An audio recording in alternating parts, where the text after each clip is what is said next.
Lounging, son. Welcome back to the Comic Lounge. My name's Ryan, and today I have another awesome guest for you guys. Today I'm talking to David Booher, the writer and co-creator of Kanto. Critically acclaimed last year. The sequel just started. I believe issue 3 is the next issue that will be coming out. Welcome, David. Thanks for having me, Ryan. Super excited to be here. Yeah, Comic man. Lounge has been such a huge supporter of Canto since the very first launch. Weren't you the first best of 2019 list to throw us up on there? I'll claim it. I know Jen, one of the writers. We do another series on this channel called Thought Balloon. She was the one that picked, because everybody had sent me their picks, and she was like one of the first people to send them. And yes, Kanto was at the top of her list. You opened the floodgates for us, so I appreciate that. Dude, my pleasure, man. So I like to always ask everybody, especially if I'm interviewing them for the first time, how you got into comic books. Well, I came into comics late, probably like 15 years ago. So when I was young, my exposure to comics was comic strips in the newspaper. I read Mad Magazine a lot. So you have the parody comics. So I wasn't really exposed to sort of long form comic storytelling until about 15 years ago. And I think that's when I started going to San Diego Comic-Con. So being surrounded with it, and I was more interested in the TV and film, but being surrounded with it was exciting to see this whole new world open up. And then I think one of the very first comics I ever read sort of in its full glory was Lock and Key by Joe Hill and Gabe Rodriguez. Oh, I love that book. I know, it's amazing. And it was it's my favorite comic of all time. And, since that time, I think it came out in about 2009. So since that time, I've been able to go back and read like Watchmen and Fun Home, and I'm reading Persepolis right now, and just all of these major comics. I read Blankets and all these major comic entries in the comic art form. That's awesome. I love I love Craig Thompson. I just have to put that out there. So yeah, so that's awesome. It's just such a page turner, and there's just it's such a quiet, small story, but it just compels you to move forward. So I've since circled back and read a lot of these things, these stories, and Lock and Key still is like my number one. So that's sort of how I came into comics, and I've been writing for a long time, but never really took the leap into comics writing until, I want to say 2015, maybe like 5 years ago. And I adapted a story I had to comics, and it went to Vault. So my first series ever was at Vault. I guess since then it's snowballed from somebody who has no exposure to comics to somebody who, my camera isn't focused correctly, but I have a huge bookcase full of comics, and I love it. I know. I keep trying to like picture like what's on your shelves. I do see the graded Kantos over. This is. I can pull it out for you. Let's see it. I love seeing what people have on their shelves. Well, this is a great story. It's a great backstory on this one. I've told the story a lot. Is that a original? Close. It's from 1901. So Wizard of Oz was published in 1899. So this is one of my very most prized possessions.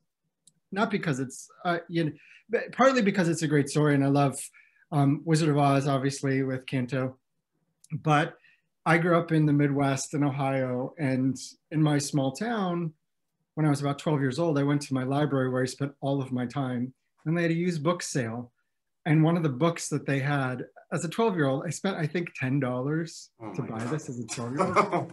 But what's the best part? This is like such a deep dive, but if you can see that, it's still stamped on the bottom with the Morley Library, which in Painesville, which is where I was born and grew up.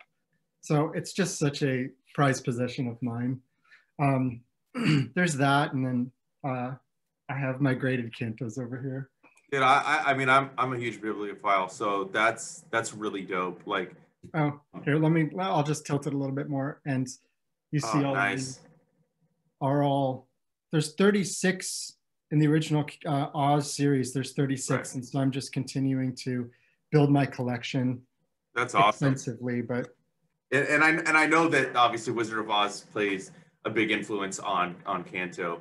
But I was wondering, like, how did that whole, I know we're on volume 2, but I didn't get to chat with you during volume 1. So I want to know where the whole idea really germinated from.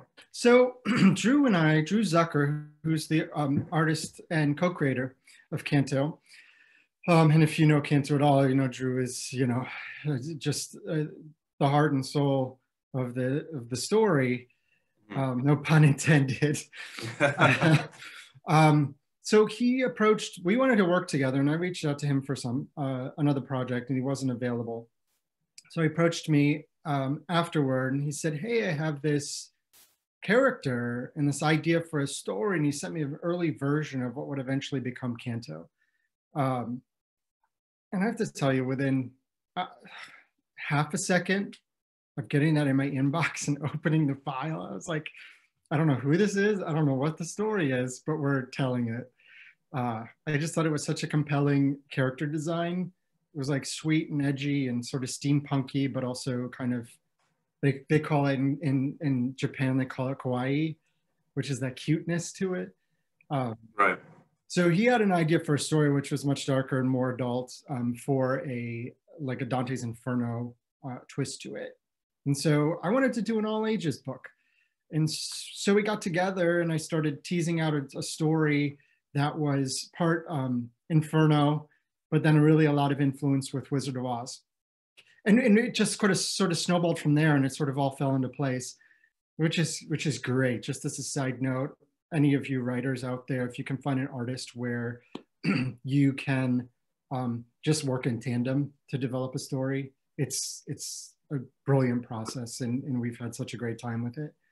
Yeah, so that's how it ended up coming about, and we pitched it around to a few different places, and IDW was the one where it found its home, and since then we just sort of have been rolling with it. Yeah, I mean, what I really enjoyed too, because I mean, I was a little late to the game. It was constantly selling out. Like, I was born in '87, so I watched a lot of these older '80s, like, you know, the kids movies, which were probably a little bit dark at the time. Maybe, you know, like, they don't make kids movies like that quite anymore, I don't think. You know, the Jim Henson stuff, the Dark Crystal. Never Ending Story. The Black, yes. Do you know the Black Cauldron from Disney too? Okay, so like there's stuff like that like we don't see anymore, and that's why this story really resonated with me, because it like kind of reminded me, and it took me back to that time when I was a kid. So it's clear that I mean maybe I'm projecting that, but I felt like some of that stuff was definitely influential to you in your writing. Well, I'm trying to identify behind me. There's just one more thing I want to show you. Okay. I mean, I don't want to say that it was a huge influence, those 80s fantasy movies, but this is a original VHS of Never Ending Story. Awesome. I have a identical twin brother, and he went to a convention and he got 2 of these, and the actor who played Atreyu signed both of them, and now he has one and I have one. So maybe there's a little bit of maybe. That's awesome. That's so awesome, man. And you know, I know it's like you said, it's all ages. And sometimes people can have this preconceived notion, right? Oh, it's an all ages book. So even though it's all ages, it's mainly geared towards kids. But that's not what this is about. And I was wondering if that was ever something that was in the back of your mind, like, okay, I'm creating an all ages book, but how do I entice really readers of all ages to kind of check this book out and not think that it's just for kids? Yeah, so that's something that we've really been fighting against this whole time, because, you know, there's this conversation that popped up on Twitter a while ago about all ages, and it's funny that you know, there was this comment. I made the comment that we need more all ages comics, and somebody said, well, look at the best New York Times bestsellers list, and there's, you know, it's all the graphic novels are all ages. And I'm just thinking, you know, Dogman, while I love, it's brilliant, and Diary of a Wimpy Kid is brilliant, and there's some, you know, there's some nuance, a little bit of nuance to it, but all ages to me is about layers. there's a top layer where kids can enjoy it. It's an enjoyable adventure and they can identify with the protagonist. So plot point A, B, C, D, they follow that and they enjoy that ride. But they peel off the top layer, and then you've got these other layers underneath about captivity, slavery, individuality, love, relationships, finding courage, finding hope. Kids might get some of those things, but it's the adults who were once kids who are now reading this and looking at that and bringing a different life experience to every reader brings their own experience to the story that they read, and they take something else out of it. And so if you can put layers into a story that doesn't have any of the basic disqualifiers like swearing, sex, explicit violence, anything that's not disqualifying for kids, if you can put those layers in, that's what makes it all ages. What Drew likes to say is it's something that you can pick up when you're 10, when you're 20, when you're 30, when you're 40, and have a different reaction and experience to the story at each point in your life. And that's really what we try to do with Canto. And, people seem to be connecting with it. So, I'll let the readers decide if we succeeded with that, but that's something that we really try to do. Yeah, I'm pretty sure it's safe to say that you're succeeding with it, with how much hype that book built in such a quick fashion. It was like wildfire, really, in my eyes, because I pay attention to everything that's comic book related. I don't focus just on superheroes. I don't focus just on, like, let's say, the more mature indie stuff. Like, I really like to have a broad view of everything that's going on, even behind the scenes, like the publishing side, or, I work at a comic book store. So I like to know everything that goes into comic books. And when I heard about the book, first of all, the design it pulled me in right away, because I'm like, dude, that's such a dope design for this character. My daughter saw it on my nightstand when we were reading it for the podcast, and she just learning to read, but she said it exactly the way she said, Kanto, what is that? So she even was like intrigued by it. And that's great. So and that's what's cool is, like, I don't, like, when I was a kid, you could hand a kid any comic book for the most part that was coming out, and it was fine. Now somebody comes in the shop and it's like, I have to be like, no, you can't really, like, what age is the kid? Like, I have to ask that. And that kind of sucks. And it is nice to be able to see books like Canto, that what you're doing, that everybody can take something away. I think the YA genre too is growing, and I think that's also an interesting avenue. Like, not young kids can't read it, but, like, younger young adults. And then I enjoy a lot of the stuff like First Second. I don't know if you're familiar with that publisher. Of course, yeah. No, I mean, they're putting out some amazing stuff. Some of the best comic books that are coming out, I think, are coming from them. And I just have to say, like, I love that you guys are doing this, and I think that it's very important for the industry that there's books like this can appeal to everybody, because that's the only way this industry is going to grow, is if there's more books that kids can latch onto. It can't just be, here's a Scooby-Doo comic, here's a Looney Tunes comic. Yeah. Have fun, To be totally candid about it, we feel like we're fighting for space, because in the comic shops there's the kids section and there's everything else, right? And you want to have that, because you want to be able to tell families this whole section doesn't matter what you pick up, it's going to be all appropriate for kids. And we're sort of straddling the both of those. We were talking to another shop owner recently, and she was saying they stock Kanto both in just the comic section, like the new releases and the indie comics area, and in the kids section, so kids can pick it up, because there's not this assumption when you just walk around, like you said, that there's so many comics that aren't appropriate for kids. Most of them are not appropriate for kids, so you really have to be targeted in what you recommend. So having Kanto straddle the line has been an interesting challenge. I don't know if I don't. I watch the market, the comics market, very closely. So I see what comes out. I see what's successful, what's not as successful, and it crosses my mind if Kanto either lived in the adults or the kids' worlds alone, would that have boosted it? Would it have killed? Made it less successful? So I do feel like we are sort of cutting a path into what I hope is an expanding new area of comics where it is in all ages, where parents and kids can both pick it up and enjoy it. I just hope that there's, 5 years from now, there's a whole shelf in comic shops that's right between the two. That's like, here's something for everybody, There isn't a section like that at anywhere, any shop. There really isn't, because there's very few books that can really appeal to all audiences. Like, I mean, there's not even a Marvel or DC book that I could point to, and that sucks, because really, for most kids, the entry point is going to be superheroes. At least for, I don't want to say not for young girls, but like, I did comic books at like a grocery store, like, so the kids don't have that ability. How are kids discovering these characters? The movies. You're 100% correct, because somebody said, why aren't at all of these Marvel and DC movies in all of the theaters, once they reopen, all of the theaters, why aren't they shipping out 10, 12, 15-page comic books that they can just give out at the door as giveaways? It's like, if you like Black Panther, if you like Wonder Woman, check out this comic. And hey, by the way, there's 1,000 more stories that you can read at your comic shop.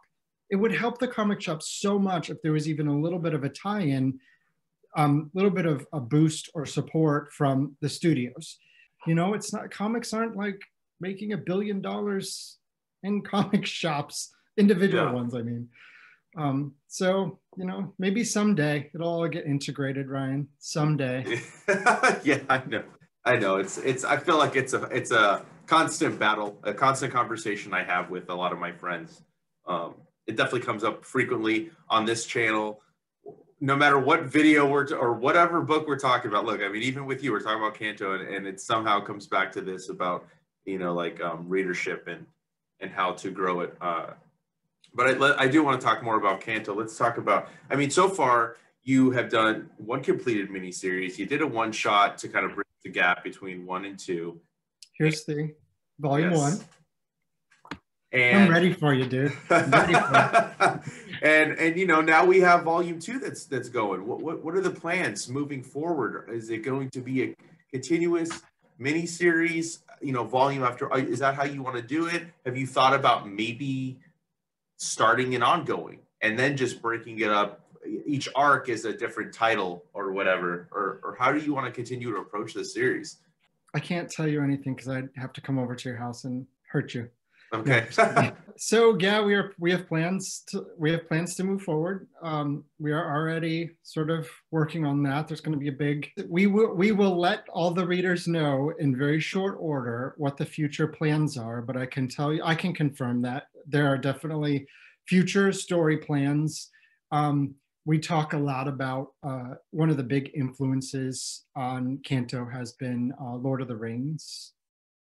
And so you think about that sort of story cycle of Lord of the Rings with, Fellowship, Two Towers, and Return of the King. And we are going down the road of more Kanto that is going to culminate in a big finale. Not to say, I don't want to suggest that the finale means that Kanto is going to be done after that. It's just that we have a very specific idea of what we want this story cycle to be. And then once that's completed, we are going to look at what we can do going forward. But I have to say, for anybody who's listening, Ryan, you too, for the press that you've given Kanto and all the readers who have come on board, there would absolutely be no chance that we could move forward without everybody's support of the book from the start. So by the time we approached IDW with our sort of future roadmap of what we wanted to do, it was a very easy conversation, and that was entirely due to all the readers out there. So please, so thank you to everybody who has picked it up and spread the word. It's my pleasure. I know everybody part of the sides. It's all of our pleasure, and I'm sure everybody that's giving you the press, it's well deserved. And I know that I'll speak for myself and everyone else. I know we're very excited to see where this journey continues, and we hope this goes on for years to come. Awesome. Thank you so much. And it is like you said, it's going to be broken up into. I really love. I mean, ongoing is a fun thing. And it's kind of an ongoing, but I like breaking it up into sequels, essentially. Yeah. So like Canto 2, Canto 3, Canto 4. It's going to be like that, where we have, 5 or 6 issues in each story arc, and each one is going to feed into the next one. Okay. And are you going to continue to kind of seed in these like Wizard of Oz elements? Because I haven't read all the stories, but I mean, you're a huge fan. Are you going to touch on some of the themes from the sequels to Wizard of Oz and the other stuff? Or are you going to lean more to the Lord of the Rings stuff kind of themes, you said? It's a rich tapestry. Okay. Lord of the Rings is sort of a background influence. We're not actually taking, any sort of specific things from that. It's just more like it's my favorite fantasy story, and outside of the Wizard of Oz, it's like my favorite fantasy epic. Yeah, my wife loves it too. So we watch it. We've watched it so many times. It plays a lot in my house too.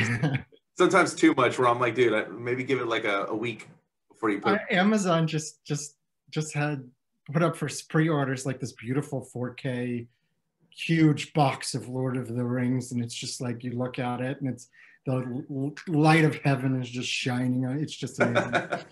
So yeah, but Wizard of Oz, yeah, it's really going to be sticking to there's going to be a little bit less influence as we go along, and a little bit less influence from the Divine Comedy, but there is some influence in Canto 2 from Purgatory, from Dante's Divine Comedy, and you'll see in the last 2 that there's going to be some influences from Paradise. But it's very subtle. It's much more subtle than the first arc. And we're also going to stick with just like the first Wonderful Wizard of Oz book as influencing anything. I mean, I'll tell you, I've mentioned this on the other podcast. Canto 3 is going to be called Lionhearted, and Canto 4 is going to be called A Place Like Home. So if you put all 4 together, you can see that, if I only had a heart, and then the Hollow Men is a reference to scarecrows, then Lionhearted, of course, and then A Place Like Home. So it's all sort of riffing on that influence of Wizard of Oz, and not to get too meta about it, but it's as much about what happens in Wizard of Oz as it is about how Wizard of Oz has influenced us as a story and storytelling, and how it's over 120 years has been a part of our fabric of our culture. And so that's sort of what we're thinking. There's at least 2 more, at least. So Canto 3 and Canto. What? Who told you that? Too. Who told you that? I can't wait for that. And I wanted to ask. So you're doing a signature series for Collector's Paradise. Let's talk about that a little bit. So you did it with Volume 2. I think it's safe to say that we're gonna continue this if there's, or at least some signings for Volume 3 and 4. I'm hoping. Can you talk a little bit about maybe how that came about? I know because I work at the shop, but yeah. So for everybody listening, Collector's Paradise is a line of comic shops. One's in Pasadena, all Southern California.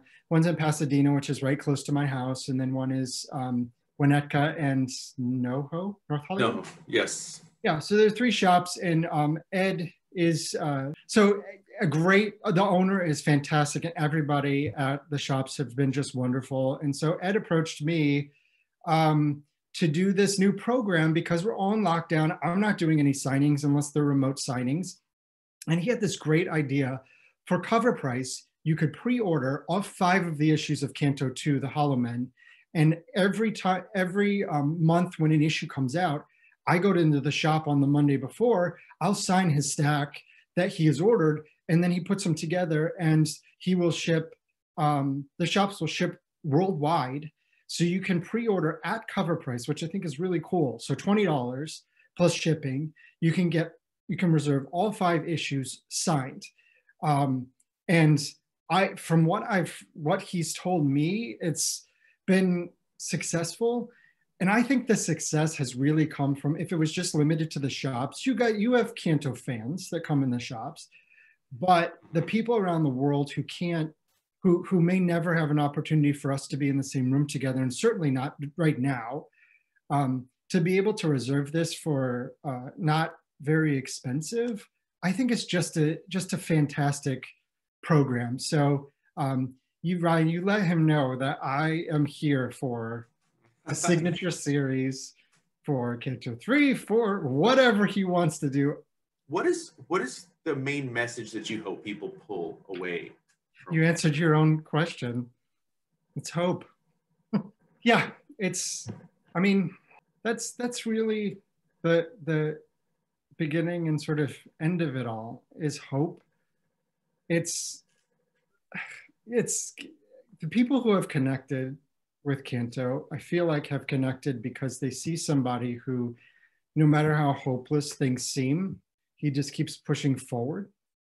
So there's courage there, but you can only have, I really think that you can only have courage if there's also hope that you can change the outcome.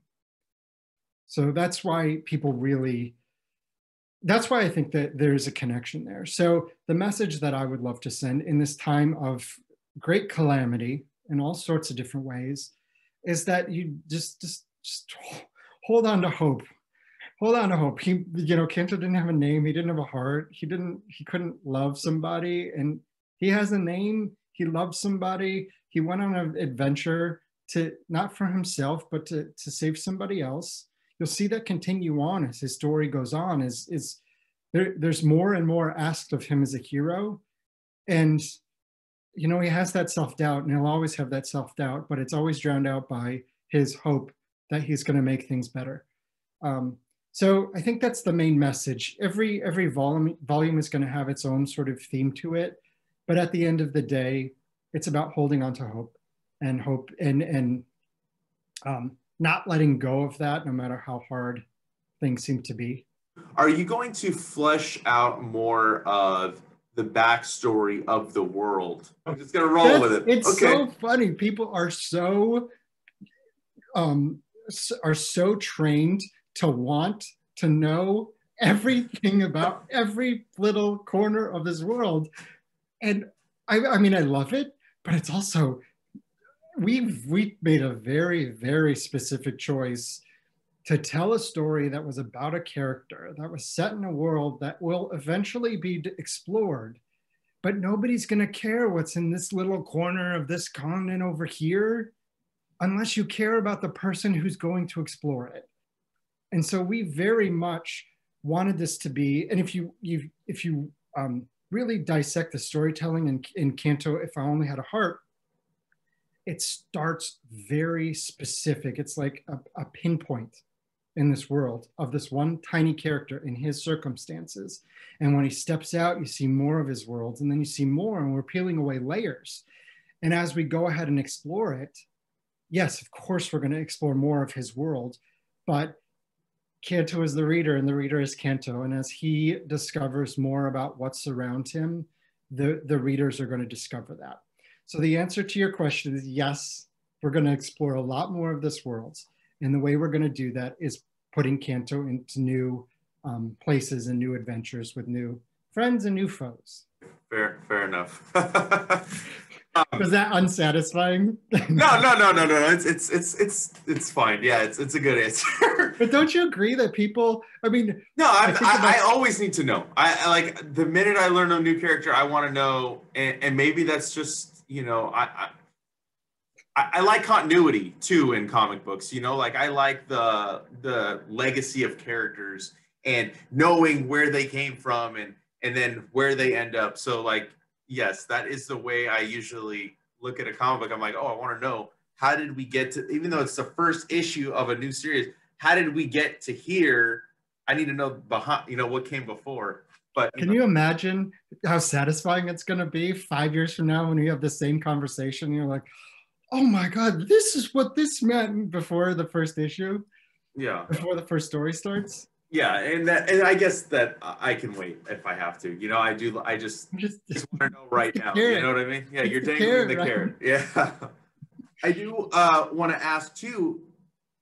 You know, like I know you're working on Canto, and I know this is probably taking up the majority of your time. But are you working on anything, or do you have any ideas for other stuff with maybe other artists as well? Yes, to all of those things. Comics. I don't know if you know this. Of course, you know this. Comics take a very long time. Yeah. To make. So beyond all of the Kanto that's coming, I'm doing a book, a 4-issue series with Dark Horse. Ooh, nice. That's going to be announced in the spring, which is a very exciting. It's not in all ages. It's going to be an more adult story, but something that's very it's a lot of fun, but it's also I have a personal connection to it. Okay. So I'm excited about that. I'm working on an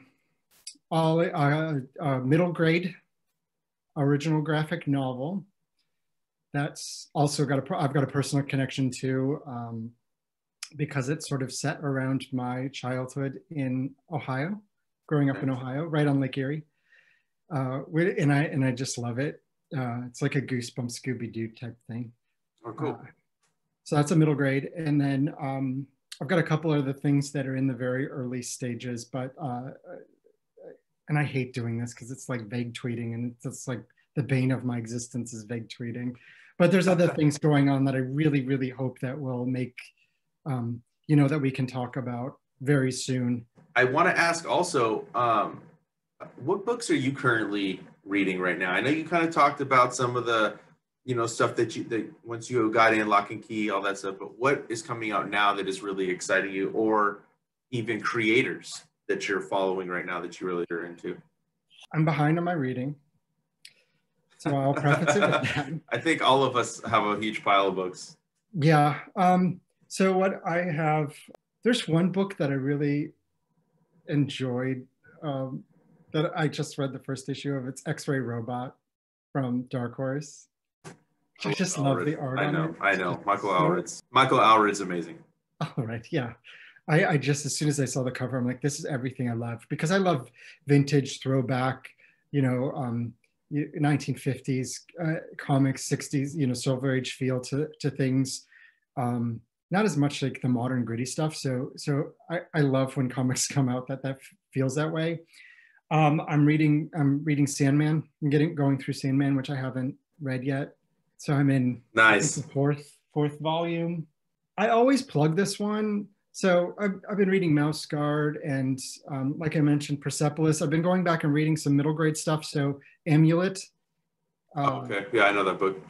And it's good. It's such a fast read. You just like, I can see why it's 25 volumes or whatever, because you just go so fast through it. It's like kids devour these books, and I love it. One book that I think it's easily in my top 5 is a book that came out in 2018. It's called My Favorite Thing is Monsters by Emil Ferris. And it's my God. It's insane. The detail of her art, and like Fantagraphics is one of my favorite publishers, easily, hands down. And they take, it was a risk. It doesn't look like anything. It's like crosshatch colored pencils on like notebook paper. Yeah. And it is a just revelation in comic books. So I mean, I can't, you know, sing those praises any higher than that. And so I'm trying to think of, there's so many creators that you put me on the spot, right? Sorry, I like to know. It's also for selfish reasons, because sometimes I'll learn something that I haven't heard of before, and then afterwards I add it to my list of books to check out. So, oh, this is gonna. I'm gonna say it because Well, go ahead. We're feuding.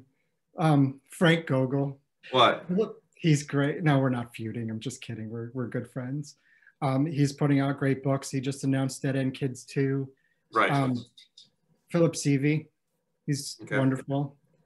A lot of the cover artists that we've gotten for Canto are sort of our inner circle. So Nick Robles on The Dreaming. I'll plug Drew and Philip's horror book, The House, which they self-published.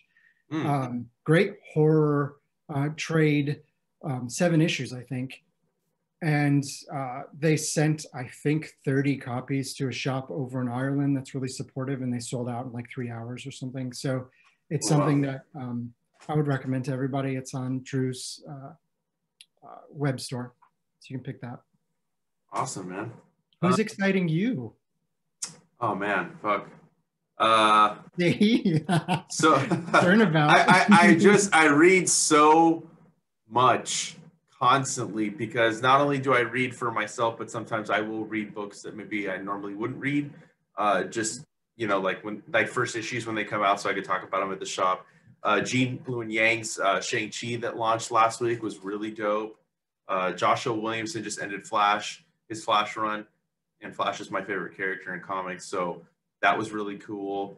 Love and Rockets is always good. That's always a great story. Some of the books that I've read this year that I would say that I really would love to plug are Adrian Tomane's Loneliest Cartoonist. I know it's a weird title. That book is phenomenal. Dragon Hoops by Gene Luen Yang was phenomenal. Ed Brubaker and Sean Phillips, any single book those guys put out is always going to be at the top of my read list. And then, you know, creators like Greg Rucka. I think Mariko Tamaki just started her Wonder Woman run, and that's I just picked up Breaking Glass, the Harley Quinn. Yeah, that book is really dope. I haven't even broken it all. I mean, I flipped through it because, you know, I wanted to see what the art looked like, and it's gorgeous. So yeah, I have that. I agree. And then Sloan Lung, I think that's how you say her last name.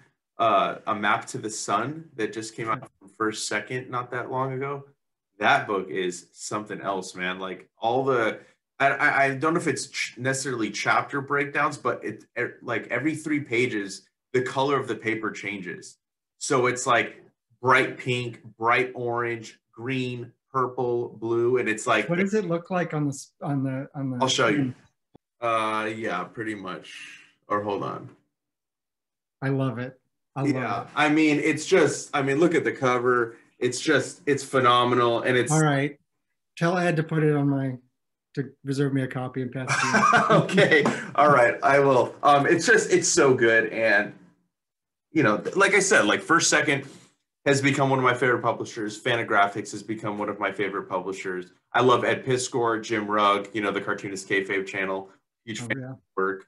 Yeah, I just, like I said, I read so much, so I'm always going to leave stuff out when I talk to people, because I don't get asked that question quite frequently. You're never going to ask it again, are you?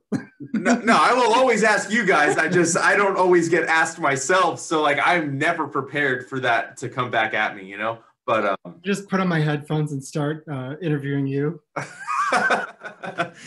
No, but what I love about the list that all the books that you've listed is that I just think that it's the market is so flooded right now that the more different and interesting books that you can find and read and you can make, the more exciting it is. So I'd rather read the one that you just held up than necessarily a lot of the big 2 that's coming out, because I feel like it's a lot of the same thing, whereas that looks just like breaking barriers and pushing creative boundaries and just really making comics exciting. No, and you know what? I think that is a great spot to end, man. Thank you so much again for coming on the channel. It's been a huge pleasure. Before we get out of here, if you could just plug where we can find you, I will also throw those links down below. Sure, you can find me on Twitter at David Booher, on Instagram at David M. Booher. My website is www.davidbooher.com. You can find Kanto on Twitter and Instagram at Canto Comic.